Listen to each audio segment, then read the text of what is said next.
ઉપલેટામાં આજે મુસ્લિમોના તહેવાર ઈદે મિલાદુન નબી એટલે કે 12મી શરીફની ઈદ નિમિત્તે મુસ્લિમ બિરાદરો દ્વારા શાનદાર ઉજવણી કરાઈ। મુસ્લિમોના ઓલિયા રસૂલે પાકનો દિવસ એટલે કે 12મી શરીફનો દિવસ હોય, જેના સંદર્ભમાં આજના પવિત્ર દિવસે દર વર્ષે મુસ્લિમ સમાજ દ્વારા ખૂબ જ મોટા પ્રમાણમાં ઈદની ઉજવણી કરવામાં આવે છે અને પંચહાટી વિસ્તારમાંથી લઈ ગાંધી ચોક, જીકરિયા ચોક, અશ્વિન ચોક જેવા જાહેર માર્ગો પરથી મોટા પ્રમાણમાં ઈદનું જુલુસ કાઢવામાં આવે છે। આ જુલુસમાં અનેક જાહેર જગ્યાઓ પર પ્રસાદી રૂપે ન્યાજના સ્ટોલ લગાવવામાં આવતા હોય છે, જેમાં કોઈ પણ જાતના નાતજાત કે ભેદભાવ વગર સર્વે હિન્દુ મુસ્લિમ લોકોને પ્રસાદી વિતરણ કરવામાં આવતી હોય છે। આ વર્ષે પણ મુસ્લિમ સમાજના આગેવાનો દ્વારા ઘણા દિવસો અગાઉ તૈયારીઓ કરી બજારોમાં રંગબેરંગી લાઇટોની સુંદર ગોઠવણી કરાઈ હતી અને તમામ મુસ્લિમ વિસ્તારના એરિયાને રાતના રોશનીથી જડિત કરવામાં આવ્યું હતું અને સવારથી સર્વે મુસ્લિમ યુવાનો, બુજુર્ગો અને બાળકો એકત્રિત થઈ મોટી સંખ્યામાં જુલુસ કાઢવામાં આવ્યું હતું।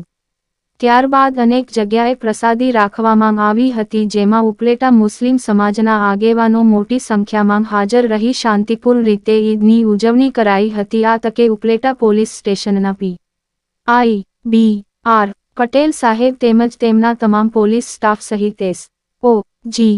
અને એલ.સી.બી.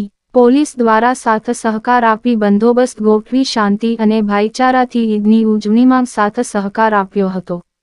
રિપોર્ટર સરફરાજ કોડી, ઉપલેટા।